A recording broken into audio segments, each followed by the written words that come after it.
Capítulo 8. Como reconhecer e solucionar as repetições de comportamentos de autossabotagem. Um ponto crucial para nosso entendimento da compulsão à repetição é o conceito de trauma e de repressão dos sentimentos associados ao trauma. Na linguagem comum, usamos o termo trauma para fazer referência a acontecimentos extrínsecos, como eventos apavorantes que afetam todos os que são expostos a eles, como tornados, guerras, tsunamis ou furacões. Entretanto, do modo que está sendo empregado aqui, o trauma se refere a experiências seletivas pessoais que chocam e horrorizam, que arruinam gradativamente a suposição de que existe alguma estabilidade em nosso mundo. Em outras palavras, o trauma, aqui, é definido pela maneira com que é vivenciado pelo indivíduo. Assim, o que é ameaçador e traumático para uma pessoa pode não ser para outra. Para aqueles que vivenciam esses eventos traumáticos, há uma necessidade profunda, compulsiva e inconsciente de dominar aquilo que foi experimentado como algo fora de controle. Quando não podemos obter o controle, às vezes reprimimos ou enterramos nossos sentimentos e memórias.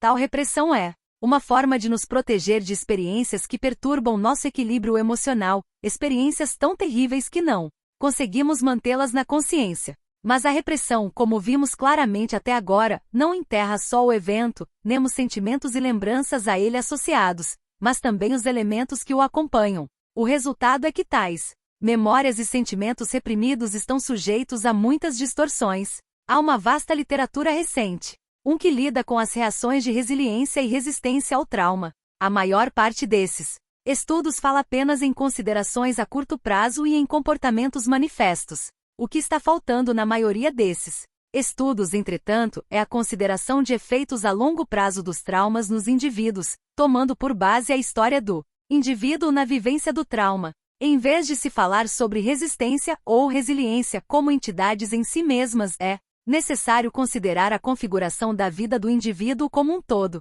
Na verdade, existem diferenças individuais, mas as sensibilidades são reduzidas ou exacerbadas pelas experiências de vida. Também é provável que fatores biológicos ou hereditários desempenhem um papel importante quando se fala em resiliência e resistência como respostas a um trauma. Entretanto, o indivíduo que vivenciou um trauma na infância reagirá a traumas posteriores de maneira bastante diferente da pessoa que não vivenciou nenhum trauma anteriormente. Esse provavelmente não teria reagido como reagiu à devastação de 11 de setembro se não tivesse vivenciado experiências anteriores. Para todas as vítimas do trauma, entretanto, uma característica peculiar é a sensação da perda de controle. Todos nós, desde os primeiros anos da infância, precisamos sentir que temos domínio sobre nós mesmos e nossa vida. Uma criança constrói uma torre com blocos. Ela cai. Ela reconstrói a torre. As crianças brincam de esconde-esconde e de pega-pega. Isto lhes garante que o que se escondeu voltará a aparecer. E quando essas coisas funcionam, a criança sente prazer, não apenas fisicamente, mas também fisiologicamente. Tudo isto estimula o desenvolvimento da sensação de estabilidade. Às vezes, no entanto, o trauma e a repressão que o acompanha interferem no crescimento normal, e é aqui que os desesperançados e autodestrutivos ciclos repetitivos podem ter início. Quando a repressão, castigo, rejeição, manipulação e censura constantes, o crescimento de uma criança pode ser prejudicado. Se a criança expressa sentimentos ou crenças de que está em desacordo com as interdições parentais, e o preço a ser pago é a desaprovação, a rejeição, a culpa e a ameaça de abandono, ela pode ficar traumatizada. A culpa é elemento integrante da imagem que fazemos de nós próprios. Isso pode se tornar um padrão repetitivo de supressão e inibição da assertividade do indivíduo por toda a vida com o intuito de agradar os outros. Outro extremo também é possível. Em vez de suprimir e inibir a própria assertividade, a criança pode reagir de maneiras completamente diferentes. A rebeldia teimosa e a resistência a pais severos e punitivos podem resultar numa intensa batalha de vontades destinada a provar que o indivíduo não vai ser morto por aqueles pais. A autoridade deve ser desafiada a toda hora, não importando as consequências. Bata em mim se quiser, mas não vou lhe dar o prazer de me ver chorar. Ou a criança pode desafiar outras pessoas fora de casa, enquanto se comporta bem em casa, um anjo em casa e um demônio como as professoras na escola. Uma tirana no playground com outras crianças. De todas as formas, ela se sente inadequada e perseguida pela culpa e recriminação. Finalmente, a criança se transforma no adulto que desafia o cônjuge ou o chefe. Ele transfere a raiva para outros que são percebidos como aqueles que o tratam injustamente. O conflito básico tem por fundamento o medo da rejeição, a perda de amor e, por fim, o medo da aniquilação. No final, é vivenciado como uma questão de vida ou morte para sobreviver ou ser destruído. A resposta para esses indivíduos traumatizados, até aqueles autodestrutivos, está na necessidade perpétua de dominar o trauma, de recuperar o controle. Serei capaz de fazer com que meu pai agressivo me ame e seja bom comigo. Serei capaz de fazer com que meu pai alcoólatra pare de consumir álcool. Eu posso, e devo, salvá-los e me salvar. Posso fazer com que me amem quando nunca me amaram. Não posso falhar, ou serei um fracassado. Há, no entanto, uma variação desse tema. Quando a raiva de um pai decepcionante é intensa, quando alguém sente que não há meios de mudar o pai agressor, o objetivo pode se tornar o da rebeldia, procrastinação, abstenção, desordem, incapacidade de cumprir promessas, abuso de substâncias. Tudo isto representa modalidades passivo-agressivas. A independência torna-se equivalente ao negativismo inflexível e à rebeldia. Há indivíduos traumatizados que, para ter a sensação do controle, buscam a fuga para um mundo de fantasias que satisfaça seus desejos. O dependente de sexo passa horas vendo pornografia, fantasiando uma parceira como aquelas do filme, uma parceira que fará tudo para satisfazê-lo. Outros usam a fantasia para se vingar, obtendo prazer e deliciando-se com fantasias sadomasoquistas repetitivas. Ali, sentem que podem dar vazão à raiva contra aqueles que o insultaram ou o trataram injustamente, coisa que não podem fazer no mundo real. Outros evitam a fantasia, mas tentam, obstinadamente, corrigir os erros, apesar de não terem consciência desses erros. Tentam, como fez Ellen, ganhar amigos de modo inadequado e autodestrutivo. Ou tentam, como fez Sarah, obter as coisas de graça, roubando em lojas, para compensar o sentimento de terem sido enganados. Eles podem buscar situações de conflito e de enfrentamento, como fez Jack, que acabou perdendo tudo, ou podem evitar tais situações, como foi o caso de Max na campanha para salvar o planeta. O medo supremo da perda de controle é o aniquilamento ou a morte. De um modo ou de outro, muito do que fazemos está voltado para provar que somos capazes de levar a melhor sobre o inevitável, uma tarefa que está além do controle e da razão. O homem não aceita facilmente sua própria mortalidade, e muitas de suas compulsões e sublimes esforços têm por objetivo driblar a morte. E aqui a esperança de ser capaz de impor-se e superar as adversidades, até desafiando a morte, é admirável desde que exista uma base realista. O desafio de escalar o Monte Everest é aceitável, se o indivíduo estiver em boas condições físicas e se escalar acompanhado de um guia experiente. A necessidade de se tornar um especialista em um determinado campo é admirável, se a pessoa ajustá-la a objetivos realistas. Mas esses não são os indivíduos que menciono aqui. Aqueles que chegam ao limite sem considerar os perigos terminam como exemplos de autossabotagem. A sensação de onipotência e de grandiosidade por si só não sustenta o indivíduo. E assim, essas pessoas tentam repetidamente provar que podem vencer as dificuldades. Porque o espectro da morte é imutável, a maneira de lidar com isto é significativa. A maneira de encarar nossa mortalidade é um fator determinante no nosso modo de viver a vida. Já foi mencionado que um homem não consegue conceber a própria morte. Esta é nossa maneira de nos defender contra o que sabemos que está lá nos esperando, nossa mortalidade e nosso derradeiro fim. Então, para provar nossa imortalidade, lutamos, nos defendemos, repetimos nossas fraquezas. Como esses conflitos são resolvidos? A resposta é com dificuldade. Está claro, a essa altura, que sintonizar com memórias, sentimentos dolorosos reprimidos há muito tempo, gera medo e ansiedade do que virá à tona e do efeito disso. Depois de muitos anos protegendo-nos de nossos sentimentos, é assustador vivenciá-los. É como se o indivíduo ficasse desamparado pelo mundo. O que será de mim se eu deixar meus sentimentos aflorarem? Sei que tenho me sentido deprimido, mas não ficarei ainda mais deprimido se tiver acesso a esses sentimentos? Aí está o obstáculo. Vivemos com nossa capa de proteção e nos deixamos levar pelos movimentos da vida. Conseguimos empregos, fazemos nosso trabalho, nos casamos e temos filhos. Por que incitar a fera que está escondida? Por que não evitá-la e abandonar tudo? Divorciar-se, largar o emprego, abandonar as crianças, e justificar tudo isto como má oportunidade. Um chefe estúpido, uma esposa traiçoeira, crianças ingratas. É mais fácil seguir em frente, apesar das consequências reais do que mergulhar na causa das tensões, frustrações e decepções. Quanto mais o indivíduo representa, menos provável que ele se observe. Então, nos defendemos reprimindo as memórias e os sentimentos que as acompanham.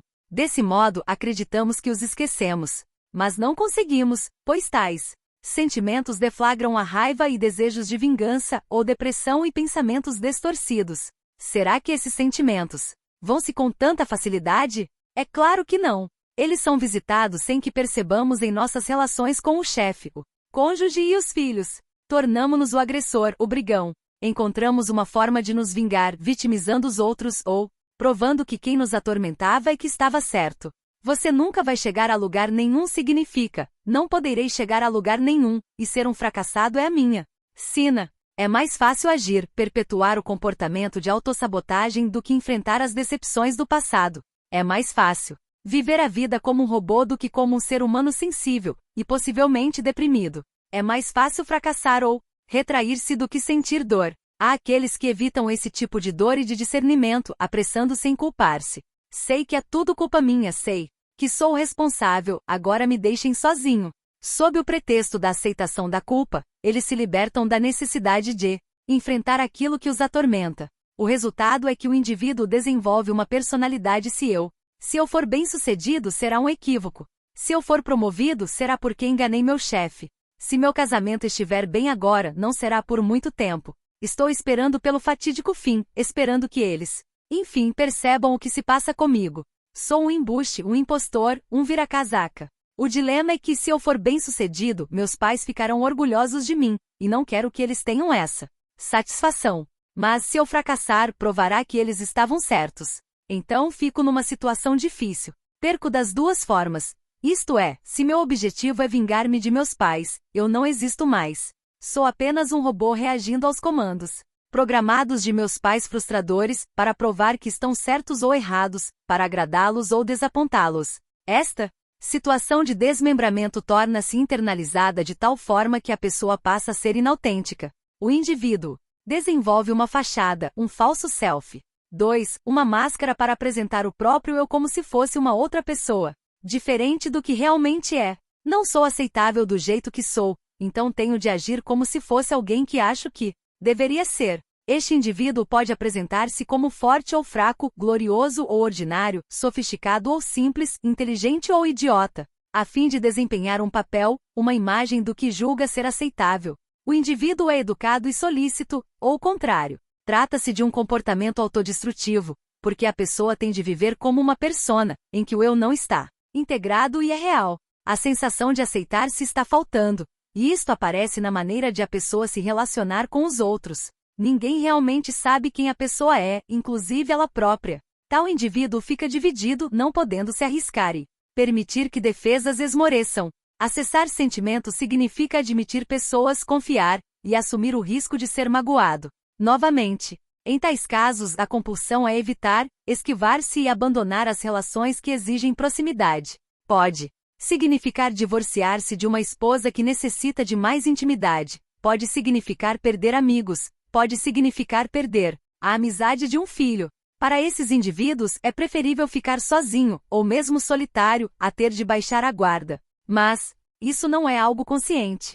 É uma compulsão à repetição, é repetir uma fuga de mágoas ou prejuízos potenciais. Então voltemos à consciência e o insight do próprio comportamento de autossabotagem e a origem de tal comportamentos são os primeiros passos, mas encarar os resultados desse comportamento de autossabotagem também é essencial, assim como a compreensão de si como um ser condenado à repetição. O insight não é apenas o reconhecimento de que sintomas incômodos estão causando problemas, mas que tais sintomas têm uma causa. Nada acontece por acaso e há significado para os sintomas. Os sintomas não podem mais ser desprezados como uma aberração acidental ou uma idiosincrasia temporária. Há razões para esses sintomas e suas ocorrências. Eles não acontecem repetidamente sem alguma razão. E apenas um homem ou uma mulher corajosos ousam encarar isso tudo. Vivemos numa sociedade que tende a julgar e a criticar. Definimos pensamentos e comportamentos segundo o que os especialistas em lógica chamam de a lei do meio excluído. O pensamento e o comportamento são taxados de bons ou maus, certos ou errados, pretos ou brancos. Este tipo de raciocínio é a antítese da procura do significado. Despreza o fato de que pode haver uma explicação para pensamentos e comportamentos que não seja provida de julgamento nem de críticas. Não há pecadores na terapia. Ela pode ser uma experiência bastante tranquila e libertadora. Depois do reconhecimento e da conscientização, vem o trabalho de consternação 3, consternação porque injustiças foram cometidas, consternação porque não havia ninguém para ouvir quando o indivíduo precisava ser ouvido, consternação pela perda de oportunidades de crescimento e de mudanças que já se foram. A consternação e o despojamento são difíceis. São realmente difíceis. Contudo, a consternação é essencial para solucionar padrões de autossabotagem. E muitos indivíduos presos em uma compulsão à repetição são incapazes de se consternar. Mas para seguir adiante, o indivíduo tem de se consternar, porque a consternação significa reconhecimento, admissão, dos relacionamentos perdidos e sabotados. Significa admitir o próprio comportamento autodestrutivo. Significa admitir o que poderia ter sido, mas nunca foi. Significa vivenciar a mágoa e a dor da decepção, da desconsideração e o medo da perda à custa da própria felicidade. Significa aceitar as injustiças do passado, as privações, os desapontamentos e as omissões. Significa desistir de lutar por vingança, de lutar por justiça. Significa enxergar o crescimento como libertação da dor, encarando isso não como um fracasso, mas como um movimento em direção ao futuro. Significa deixar para trás a bagagem do passado. No entanto, o passado não deve ser negado. Deve ser encarado como parte da experiência de vida do indivíduo. O domínio do passado permite que o indivíduo se mova em direção ao futuro. Significa perceber que não podemos esperar que o cônjuge, o chefe, o filho compense-nos na vida adulta por aquilo que não recebemos na infância. Não significa lastimar-se ou desanimar-se. Não significa se martirizar. Significa compreender e admitir o fato de que nossa maneira de viver a vida não se deve a um acidente ou a uma casualidade. Talvez tenhamos de conviver com arrependimentos. Teremos de conviver com arrependimentos. Mas é importante encarar os arrependimentos como uma oportunidade de seguir em frente sem essa bagagem do passado. Alcançar a compreensão do que estamos fazendo, do que estivemos fazendo por tanto tempo, estabelecer as conexões com nossos sentimentos e encará-los não é algo fácil ou rápido. Pode ser devastador perceber que passamos a vida inteira desse modo. O que mais contribui para a solução dos ciclos repetitivos de autossabotagem? Enquanto negarmos nossa participação nos problemas e não admitirmos francamente nossa contribuição, o ciclo vai continuar. A tendência de negar e de não reconhecer nossa responsabilidade, de rejeitá-la, é muito difundida, e por que não? É difícil encarar que sou eu que procuro a agressão, que sou eu que boicoto meus relacionamentos, que sou eu o responsável pelas dificuldades que continuo enfrentando com chefes, cônjuges e com os filhos. Esse pertencimento significa assumir a responsabilidade pela situação em que a pessoa se encontra. Com bastante frequência sabemos o que nos espera quando nos casamos com determinada pessoa. Lá no fundo, pode haver dúvidas e incertezas. Nós as deixamos de lado e prosseguimos com o casamento.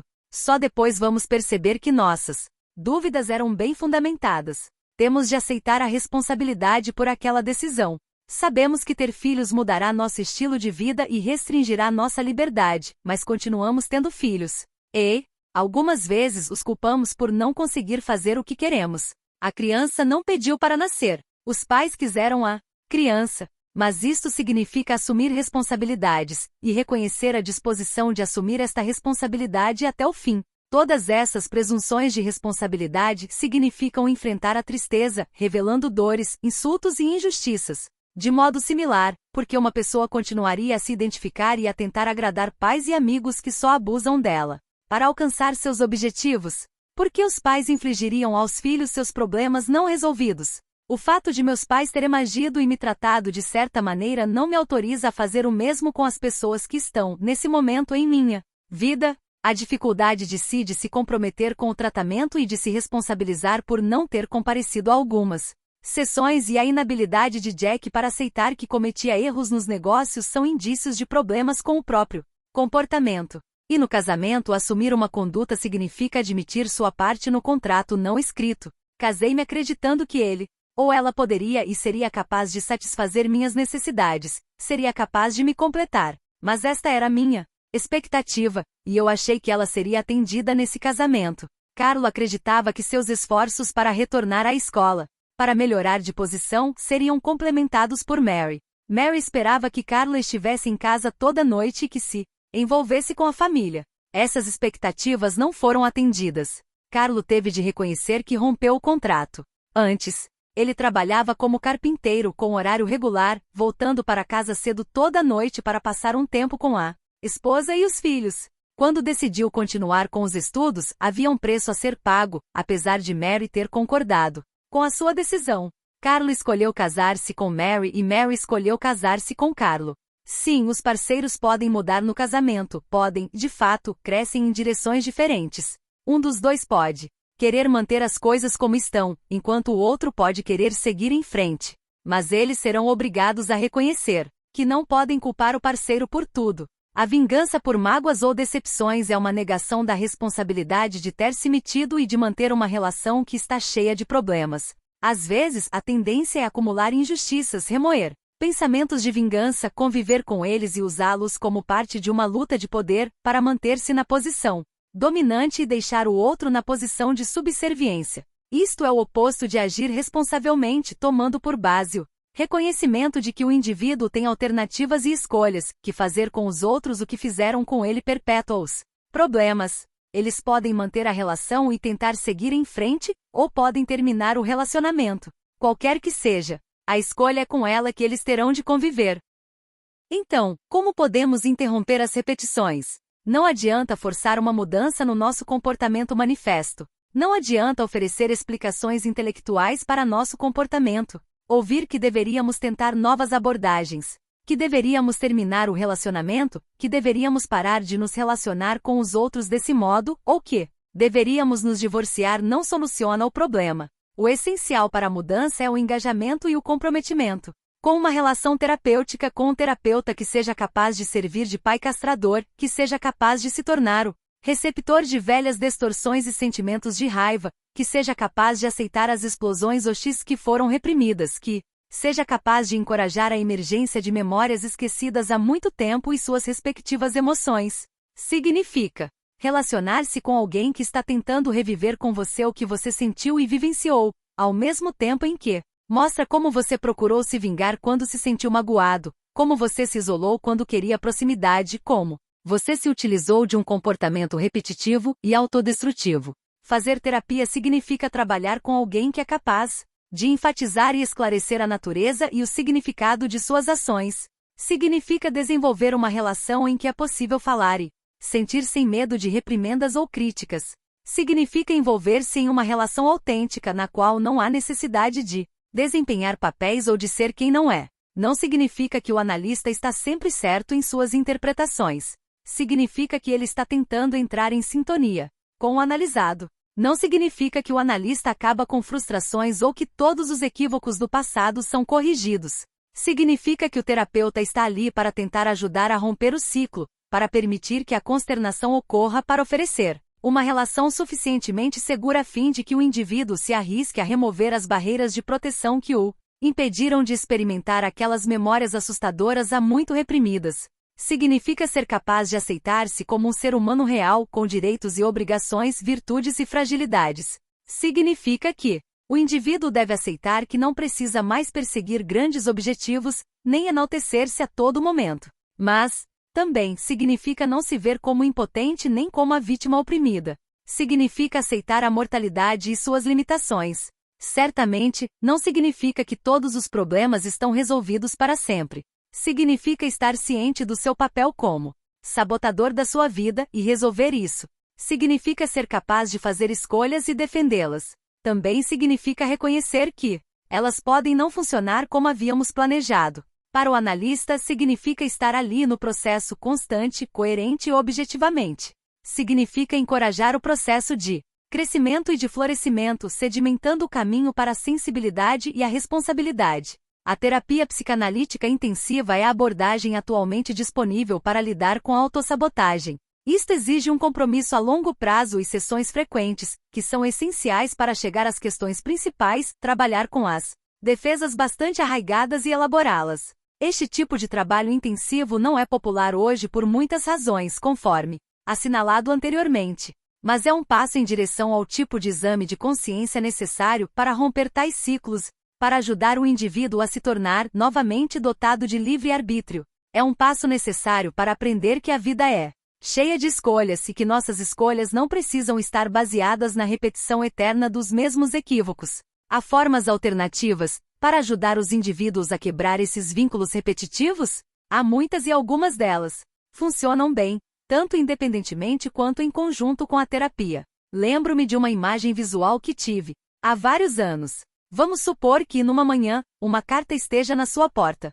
No meio de contas e circulares, essa carta se destaca. A caligrafia é, de algum modo, familiar, embora você não saiba onde a viu antes. Está em um envelope bonito e espesso. Você a leva para a mesa e a deixa lá. Não abre. Na manhã seguinte chega um envelope parecido. Mais uma vez, você deixa em cima da mesa. Mais uma vez, ele permanece fechado. Os dias vão e vêm. A cada manhã, chega uma carta e você nunca abre nenhuma delas. Uma história improvável, não é? Mas é o que acontece com muitos de nós, porque as cartas são nossos sonhos, uma importante mensagem para nós mesmos. Dentro de cada um de nós está um sonhador, um poeta, uma criança. E noite após noite, aquela criança atravessa-nos conta uma história. Ela pega os eventos mais esquisitos do dia e mistura-os com estranhos eventos de muito tempo atrás. Uma mulher teve um bebê, o bebê tem apenas 2 semanas de vida, mas ele pode andar. Em vez de se surpreender, os espectadores estão reclamando porque é muito mais divertido ver um bebê engatinhar. Do que se trata isso? Só você, o sonhador, sabe porque o sonho é seu. Você o sonhou. Por quê? Quem é a mãe? Quem é o bebê? E por que essa criança encantadora e cativante está andando? E por que os adultos estão reclamando? Ora, talvez os leitores possam oferecer uma interpretação para esse sonho. Talvez os analistas possam elaborar uma análise do sonho.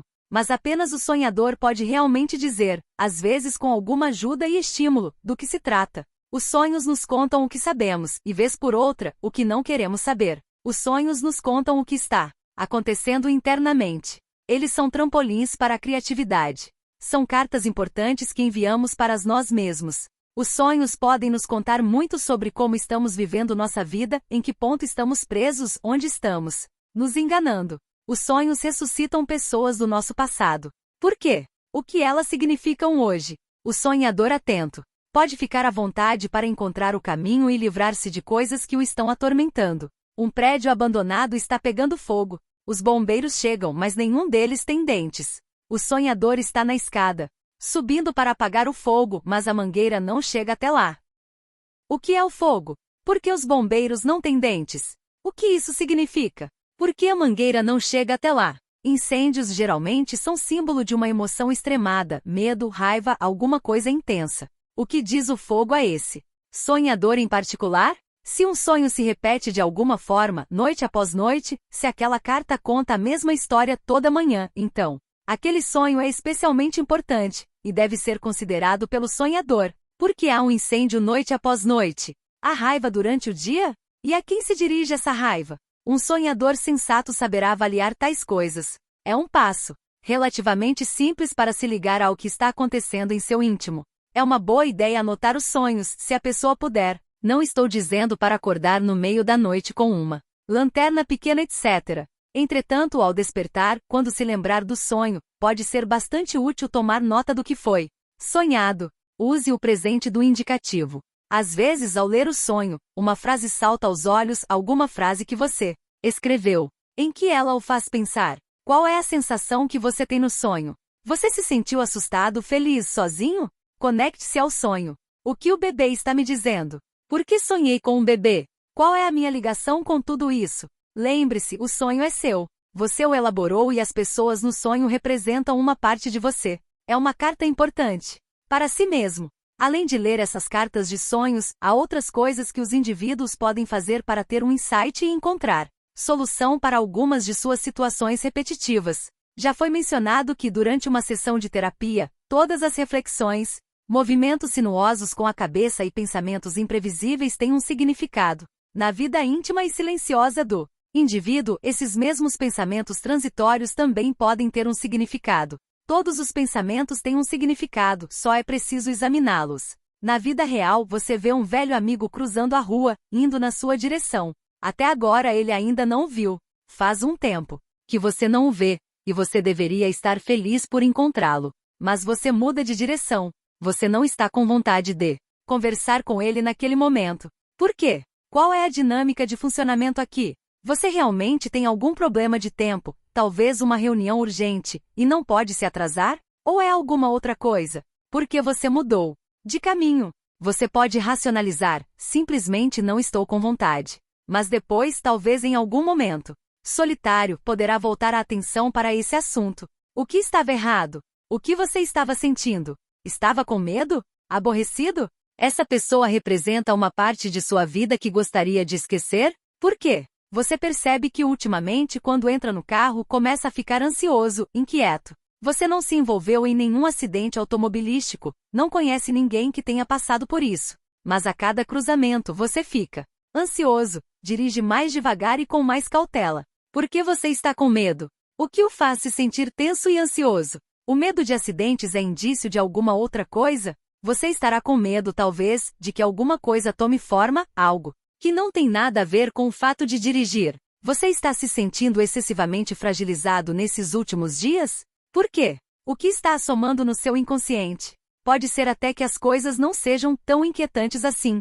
Pode ser que tudo esteja indo tão bem na sua vida que por isso mesmo, você acha que vai mudar, vai ficar ruim. As coisas não podem ser tão boas assim para mim. Isto lhe mostra algo importante. Talvez por nenhuma razão aparente, você esteja se sentindo triste ultimamente, meio angustiado. Mesmo com a chegada da primavera ou de um feriado ou das férias, o mundo parece sombrio e desolado. Levantar da cama toda manhã é uma tarefa difícil. Você se olha no espelho e até parece triste, cansado, os olhos estão avermelhados. Por quê? Não há nenhum motivo. Sim, sinto saudade da minha mãe, mas ela está morta há anos. Quando foi que ela morreu? Ah, sim, faz 3 anos. Esta semana. É por isso que estou me sentindo desse jeito. Uma data rememorativa. Sim, mas por que triste? Nem gostava tanto dela assim. É isso?